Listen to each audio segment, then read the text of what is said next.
That's right, that's right, that's right. You ready? So good afternoon, everyone. And today marks a significant milestone in our collective fight to combat the opioid crisis, a scourge on the state. New York City and all 62 counties across the state officially began receiving the first dollars from our opioid settlements, the $1.5 billion that we've received for the state so far.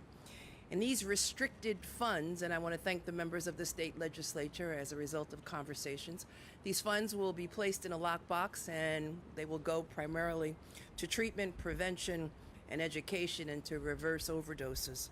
These funds will have an immediate impact on our communities and for individuals on the ground who are struggling with drug addiction.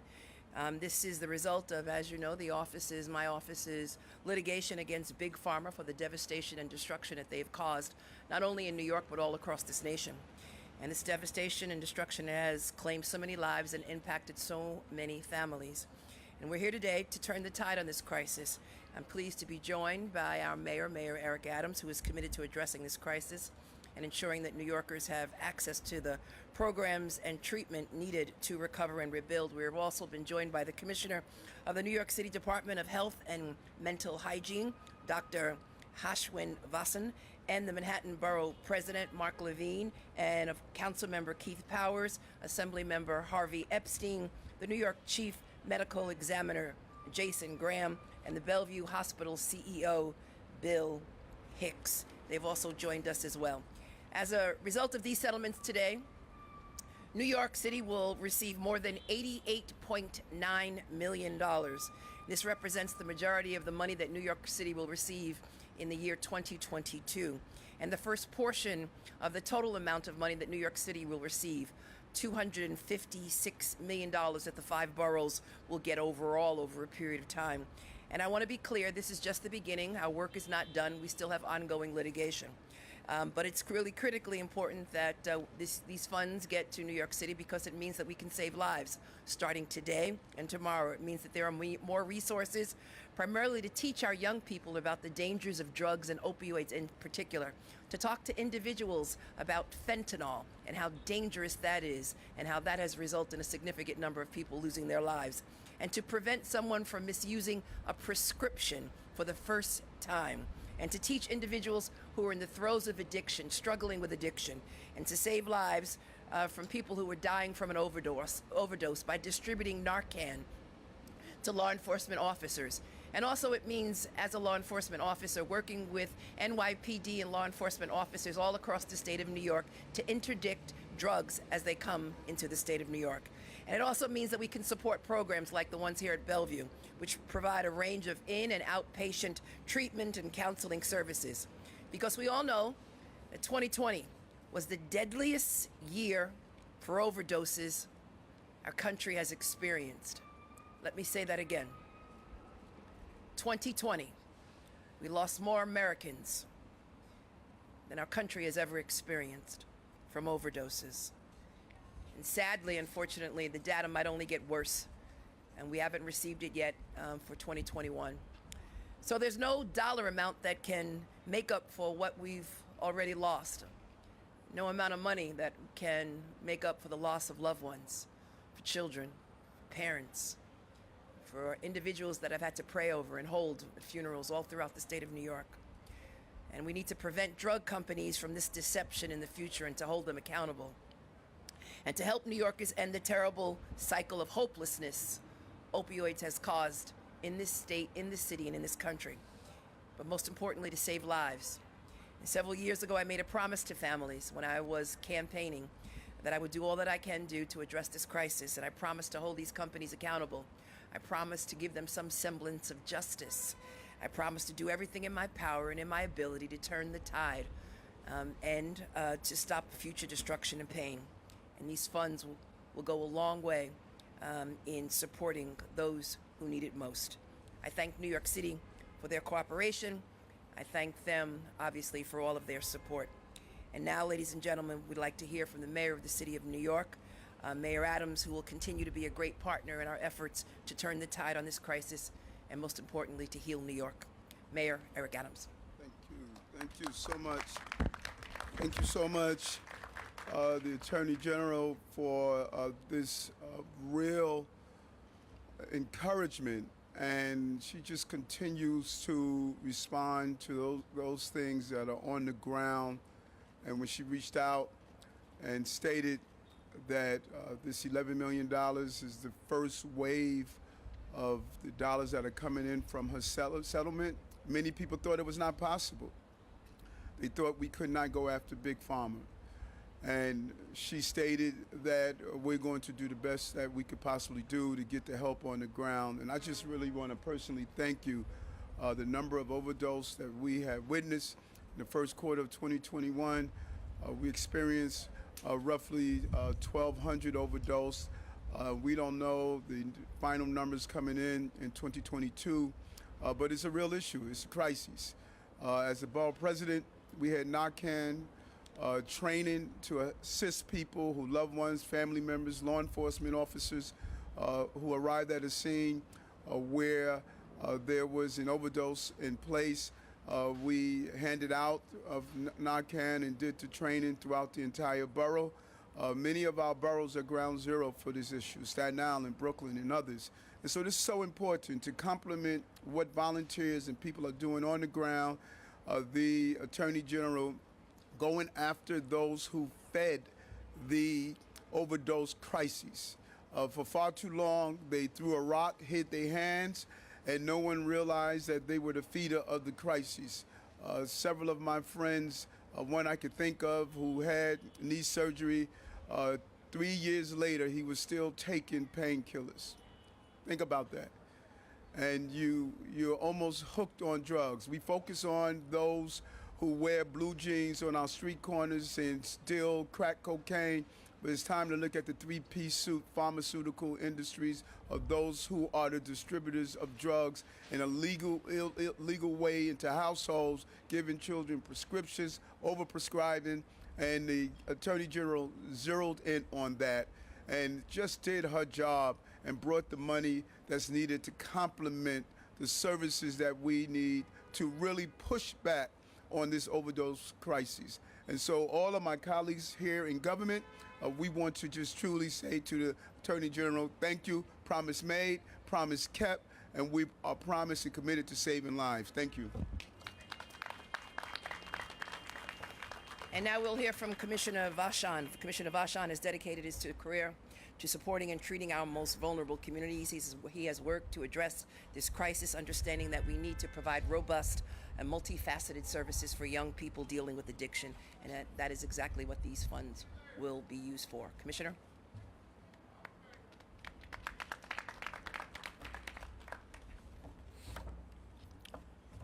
Good morning. We are in the midst of a 5-alarm public health fire that few are talking about because of the other pressing public health challenge we've been facing over the last 2 years. Every 4 hours, a person dies of an overdose in New York City. Just let that sink in for a minute. From the time you woke up, maybe got to your desk, had a cup of coffee, till now, we've lost a New Yorker due to overdose. This means every 4 hours we're losing loved ones, family members, neighbors, thousands of New Yorkers, record numbers dying of overdose. This crisis has been ongoing for years, a product of compounding despair, isolation, economic insecurity, untreated mental health challenges, and a host of other drivers, not least of which are the actions of those who sought to profit off of this despair. The trauma and forced isolation of the pandemic has only served to further exacerbate this crisis.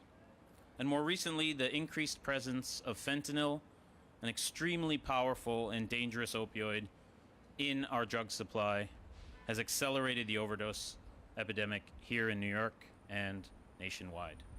And that's why it's crucial that we address this issue head on. That means reducing stigma, promoting understanding, supporting the life-saving tools that we have available, and innovating new approaches. Mayor Adams, our administration, we focused on this issue. And he and I both know this crisis requires more attention, more work, and most critically, more investment. So I want to thank Attorney General James for ensuring that those who created many of the problems we're facing are now the ones paying the price. As the city's doctor, it's so important to know that the state's lawyer is fighting for health, justice, and to save lives and prevent suffering of all New Yorkers. Her work fighting for New Yorkers has given us all an opportunity to advance overdose prevention programming across our city, an area in which New York has and will continue to lead thanks to these funds. Overdose has touched the lives of many, too many New Yorkers. It's imperative that we continue to look for new, bold solutions to this crisis, to ground those solutions in public health, mental health, and compassion, and to help more New Yorkers get connected to harm reduction, prevention, treatment services as they navigate the sometimes rocky shoals of living with substance use disorder and efforts towards recovery. The investments we can make as a result of the opioid settlements will save lives for now and for years to come as we work together to end the opioid epidemic. Thank you. Next, I'd like to invite the Senior Vice President and Chief Medical Officer of New York City Health and Hospitals, Dr. Michelle Allen. As a senior leader of our city's hospitals, Dr. Allen has helped to oversee many of the city's treatment programs like the one here at Bellevue. She has also been on the front lines guiding our city through the past 2 years, and we are deeply grateful for her public service. Doctor?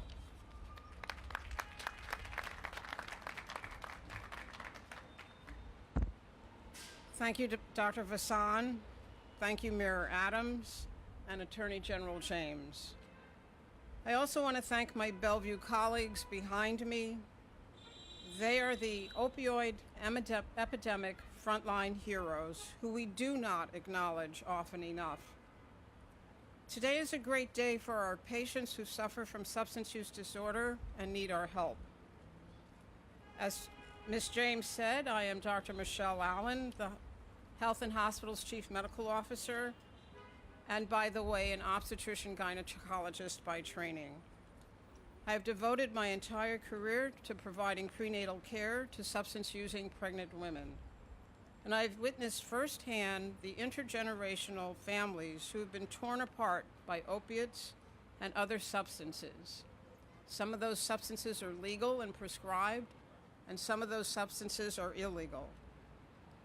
In pregnancy, there may be that crucial moment to engage a pregnant person in healthcare and get them into the vital substance use disorder services that they need.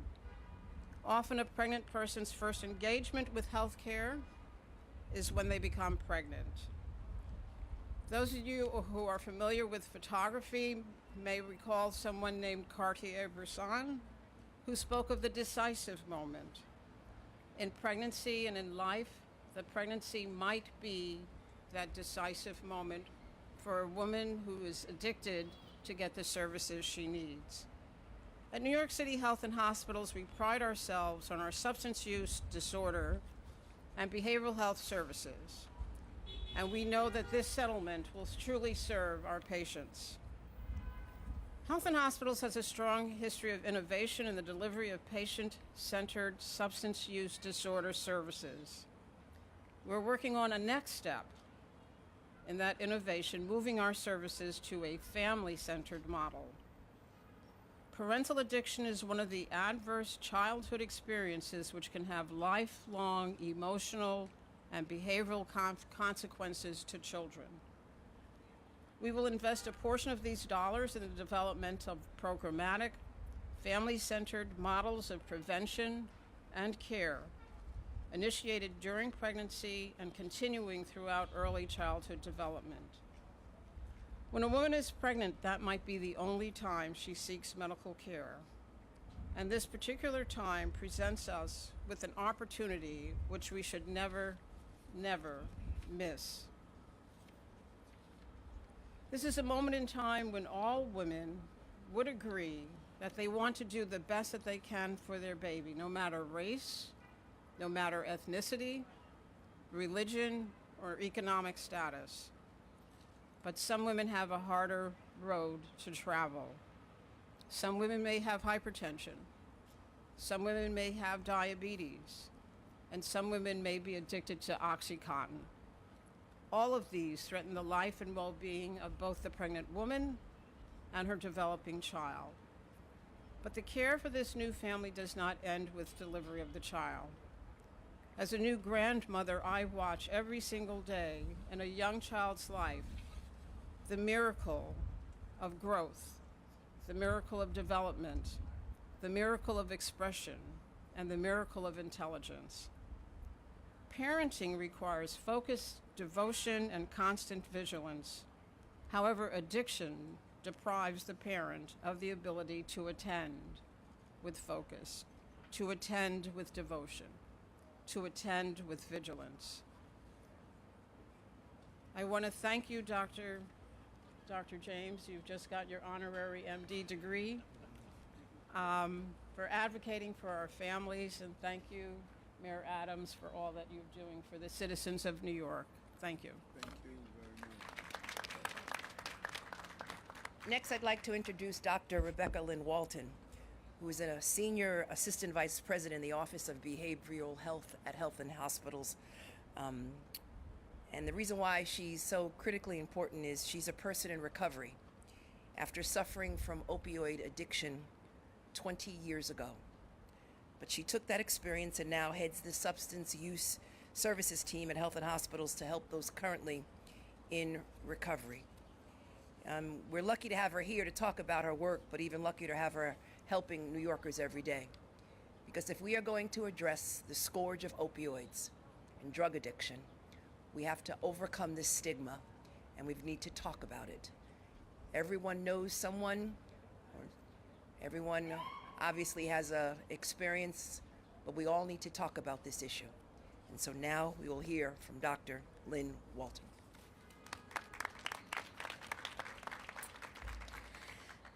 I feel truly honored to be here today.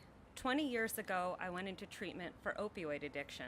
I got life-saving medication, excellent holistic care, and a chance at living a full life. I'm here because I believe in our patients. For too long, access to care has been through a combination of luck and privilege. The opioid settlement is our chance to fund system of cares at this level so that healing is accessible and equitable.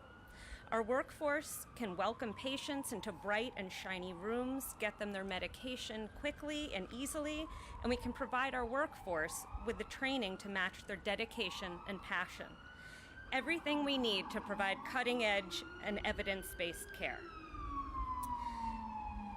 The pandemic has turned the opioid crisis into an emergency. Our neighbors are in pain, but there are clinicians ready to do this work every day, ready to help New York heal. Thank you on behalf of all those suffering.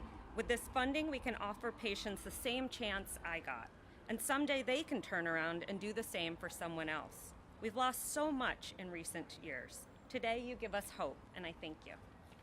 Thank you. And our last speaker is acting as a doctor on Twitter without a license. Yeah, that's him. He's become a leader of real and sensible solutions during the pandemic. I call him a very good friend. Ladies and gentlemen, the great Manhattan Borough President, Mark Levine. Thank you so much. Well, Dr. Allen just gave you an honorary degree. So, Dr. Allen, can you help me out? Because apparently I'm violating a number of regulations on Twitter. Seriously, thank you, Madam Attorney General, for continually having the courage to take on powerful people and corporations who have harmed New Yorkers and winning in those fights. And you're doing it here again today. So grateful for you. Thank you, Mr. Mayor. I know how much you care about the opioid crisis and how committed your team is to addressing this. Grateful for you as well. It's true that if it weren't for COVID, this would be the public health crisis we were talking about. This would be the press conferences we were holding regularly, because we are losing more people to overdose in New York City than we lose from homicides, suicides, and car crashes combined. This is a five-alarm crisis, as the commissioner said. We've had opioids in this city, in this society, for a long time, for generations. But you can date the beginning of the current crisis to the moment when the pharmaceutical industry started to pump up use of these pills, pushing them out, downplaying the risks, and it ensnared a whole generation of New Yorkers into an addiction that we're still managing today. Madam AG, I cannot tell you how much we need the resources that you have secured here. At every single stage of this addiction life cycle, we need resources to educate young people. We need resources for peer outreach in the community, empowering people who have overcome addiction. We need, obviously, money for treatment in places like Bellevue and other hospitals, especially for emerging treatments known as MATs, buprenorphine and others, which offer great new opportunities for people who are struggling with this addiction. We need resources to treat the overdoses that are occurring at an alarming pace through Narcan supplies and trainings. And unfortunately, we need to deal with end-of-life issues. And I'm so thrilled that OCME is here. And Jason, congrats on the new role. But we need to have social workers and other professionals present for families when they lose a loved one, which is happening at an alarming pace, to help prevent overdose amongst other family members and to provide them services in their moment of grief. And we now have money on the table here because the Attorney General sought accountability for the bad actors that needed to be held to account. So I am grateful for this action and this announcement, and grateful to you, and excited about what this will mean for our effort to take on this addiction in New York City. Thank you. Thank you. And yesterday I was on Long Island and I was speaking to members of some unions, some presidents, and we were talking about opioids and the devastation it has caused on Long Island, and the number of union members, these men with huge statues, started to cry. They talked about their family members, and they talked about the impact that it had on Long Island. So I really want to thank the mayor. I want to thank all of my colleagues. I want to thank HHC for all that they are doing to address this issue. But we really need to talk about it. We need to remove the stigma, and we need to get medically assisted treatment as soon as possible on the ground. I also want to thank my fabulous team. My First Deputy, Attorney General Jen Levy, my Senior Advisor and Special Counsel, Umair Khan, my Senior Enforcement Counsel, John Oleski and Monica Hanna, and a host of others who worked on this settlement as well. And now, we'll take questions. Can we get a little bit more detail on where the money exactly will be going, what kind of programs, and do you envision it going to something like overdose prevention centers like we have here in Manhattan, potentially even opening up more of them across the state? I'm going to defer that question to HHC. Again, it's restricted funds for treatment, education, and prevention. I'm hoping that it will go to more beds. But again, the actual distribution and allocation of the funds will be subject to the mayor of the city of New York as well as HHC, and I'll allow them to answer that question. Hi, yeah, I can speak to that. We're looking to expand. There's a lot of great work going on, and I think we're really looking to expand what's going on. We have substance use peer counselors that have been essential throughout the whole crisis in our hospital. Those are people with lived experience. We're looking at expanding our teams in the emergency department, inpatient medicine. We want to have behavioral health right then and there in primary care and women's health and obstetrics and gynecology. We really want to meet patients wherever they're going to disclose what's going on because they have a relationship with doctors. Is it all through H&H, or is it going to nonprofits and other treatment centers and stuff? No, I think the borough president said it well. It's a life cycle approach. There's quite a bit of work we do in partnership with our colleagues at H&H and my agency at the health department in the community to provide harm reduction services, to provide peer counseling services, to work on non-fatal overdose prevention, because we know that if you've experienced a non-fatal overdose, your risk of having a fatal overdose in the future is increased by 2 to 3 times. So there's plenty of work before someone hits the front door of a building like this or a clinic that we need to do to actually advance harm reduction, advance prevention, and of course, life-saving treatments. And I'm confident that they will look at best practices And obviously, those organizations that engage in best practices and produce results will get funding. Yes, ma'am. Yeah, thank you. So the City Council put out its budget response, Mr. Mayor, to your budget, and they called on $10 million to fund overdose prevention centers. Could this funding be applied to overdose prevention centers? And how do you balance criticism that opening more overdose prevention centers isn't getting to the root of the problem? It's not going to get to the root of the problem. And we're looking at the City Council's recommendation to come up with the right plan. Speaker Adams has been an amazing partner in this area, and we want to examine that.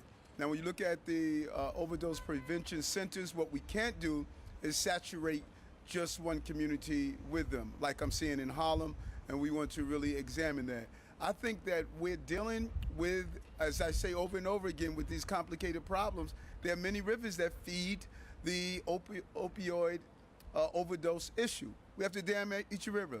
And overdose prevention centers, that is one of the dams that we're going to use. And we're going to use this money as another way of damming. We're going to use those who are counselors as another way.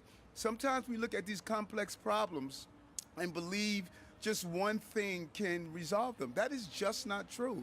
These problems are so complex, and the goal is to properly define them and then do everything possible to deal with the barriers and the rivers that are feeding the crises. Quick follow-up. So we currently have 2 overdose prevention centers in northern Manhattan. Housing Works is planning on opening up 2 more in Manhattan. So that's 4 in Manhattan and none in any other borough. Do you think that's important then to expedite that process by using some of this funding for the other boroughs? Yes, and you know, when I was running for office, I went up to 125th Street, met with residents, business leaders, and we walked the corridor. A month and a half ago, I did the same thing with Congressman Espaillat and other civic and community leaders so we can pinpoint. Our goal is not to oversaturate communities. Everyone should not travel to Harlem if they have drug treatment issues throughout the city. The goal is for these sites to be located in all of our communities so people get the help that they deserve.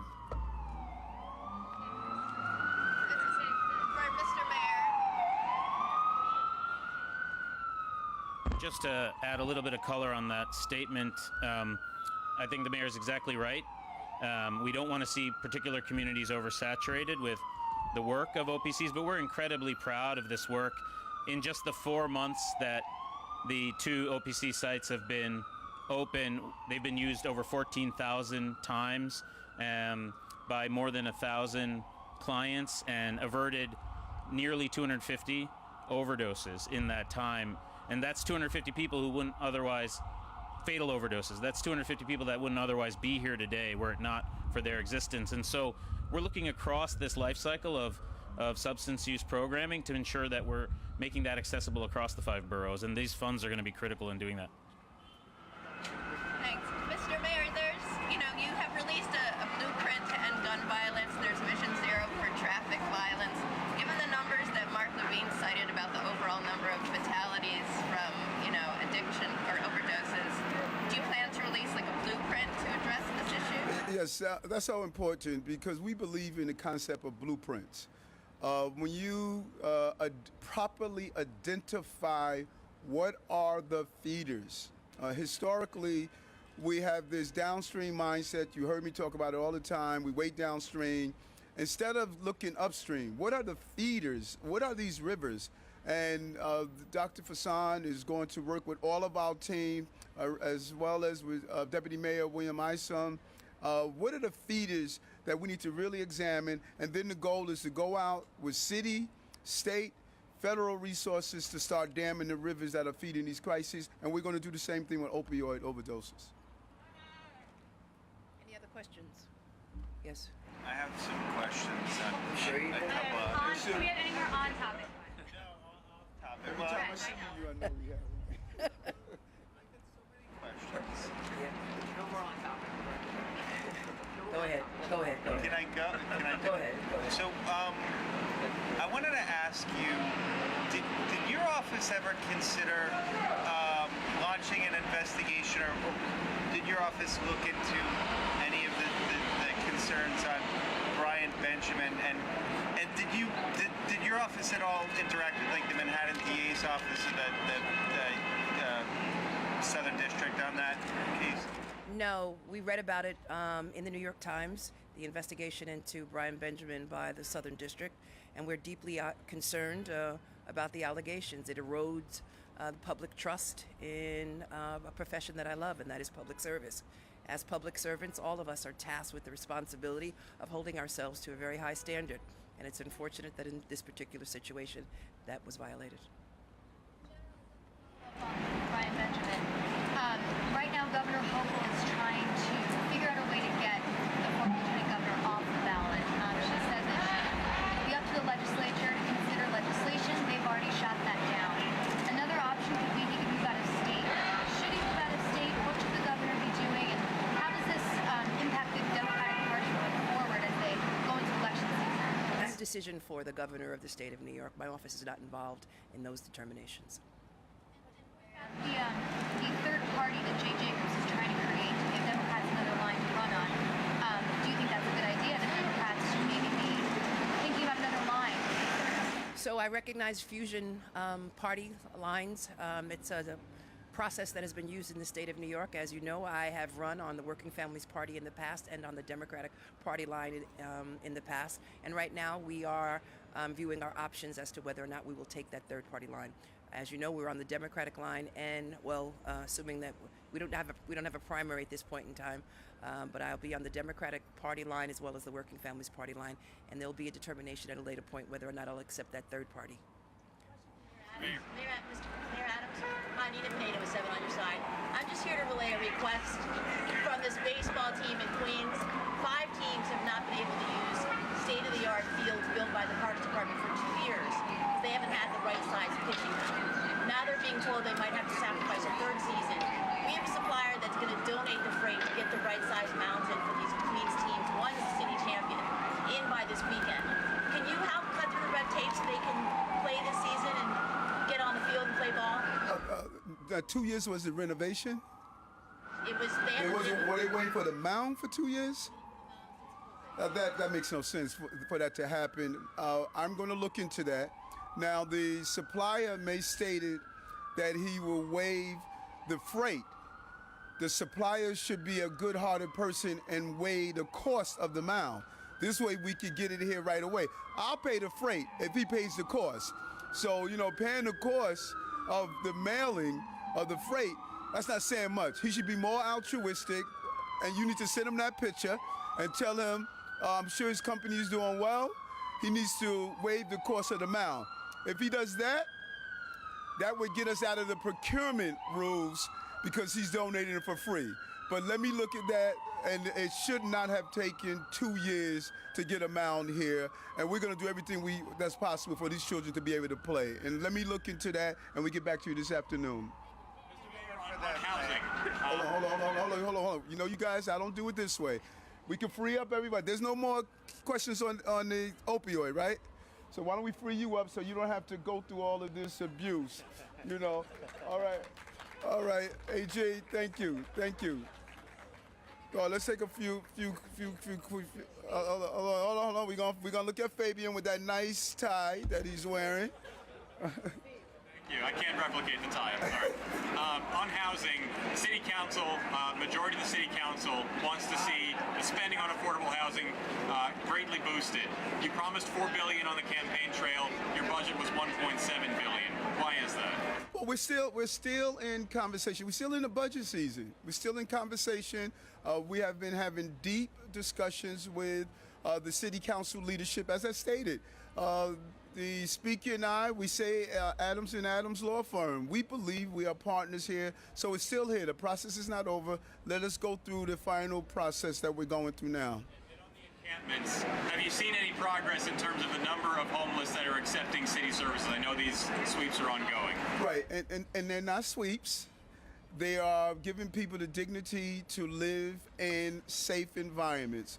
And so what we're doing, and what's interesting here, as we're finding, Many people see it as this is an opportunity to go back home to family members, find alternative ways of living. Now that we're saying this is not dignified. And so we'll give you the exact numbers of how many people have went into our safe haven beds or have went into shelters. And I really encourage people to go visit our shelters. I think the narrative is not a proper narrative. Those shelters are far more safer than living on the streets.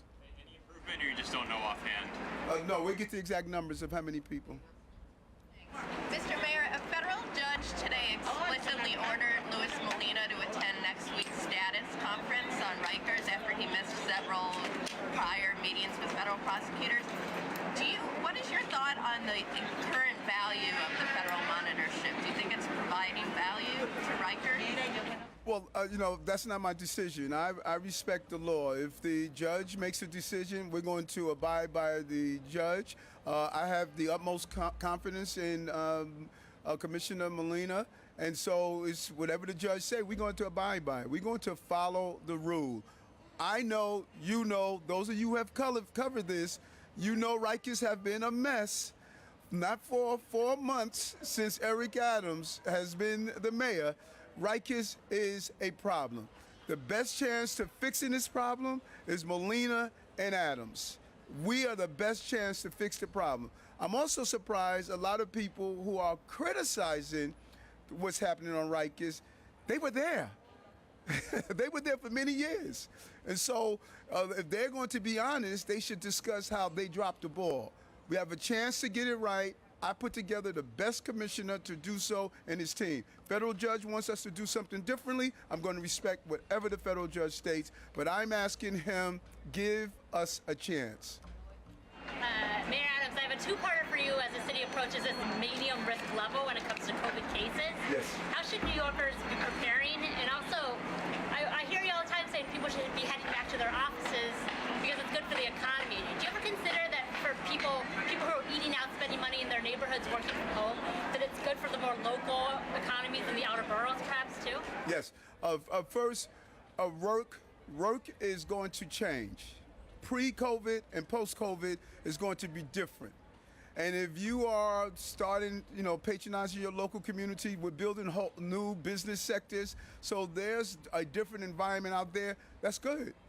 What I say to those who are staying home, not participating in the ecosystem, that is hurting us. If you're staying home, not going to the cleaners, not going to get your shoes shined, not going to, the cafes and restaurant, that hurts us. If you're doing it in your local community, I'm good with that, but we would rather see people get back in the cross-pollination of working together. Need to be Midtown. No, it does not need to be Midtown. It just needs to be, let's get outdoors again and play a role in the overall economy that we need to prosper. Mm-hmm. Yep. So as we have seen cases increase over the last days and weeks, the message to New Yorkers is the same that we've been giving for a couple of weeks, which is, take precautions, choose to mask yourself indoors, get tested frequently, and if you test positive, make use of the accessible treatment options that we have by calling your doctor to get evaluated or call 212 COVID-19. And obviously, the continued best way to protect yourself against COVID is to get vaccinated if you haven't been, to get boosted if you're eligible and haven't been. So that's our recommendations to New Yorkers as whatever happens with the cases, but we're preparing to move into medium risk. It's not a fait accompli. What you do? I'm going to try. One is, several days ago, the Rent Guidelines Board put out a report that seems to foreshadow a pretty big increase coming for stabilized rent-controlled apartments. You've got a lot of people, there are eviction cases pending. You've got issues with people getting right to counsel lawyers. We're talking about opioid problems now. This is the type of thing that's going to stress people out a lot. you know, what do you think about that? I mean, 9% was one of the numbers that I saw come out of that report. Do you want your appointees going for a rent increase like that at a time like this where people are really suffering? I believe those were ranges. And one thing I do when I appoint someone to a board, I appoint them because I believe they're going to be fair and they're going to make the right decisions.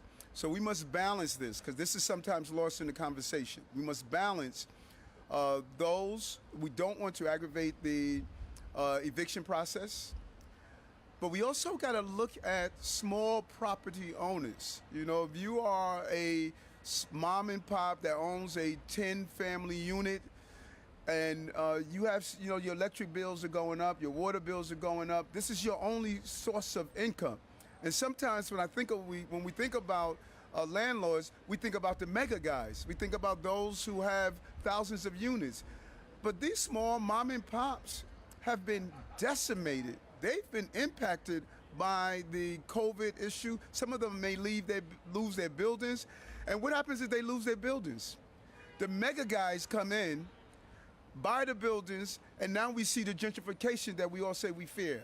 So we must be fair here, allow tenants to be able to stay in their living arrangements, but we need to look after those small mom and pop owners. You know, if you invested all your money into a 10-unit house and you cannot pay the bills, you can lose that. And that scares when I sit down and I speak to those small property owners. So I think the written guidelines board must look at this and be fair in how they find the right way to make sure those small property owners are protected and we don't lose our tenants from their living arrangements.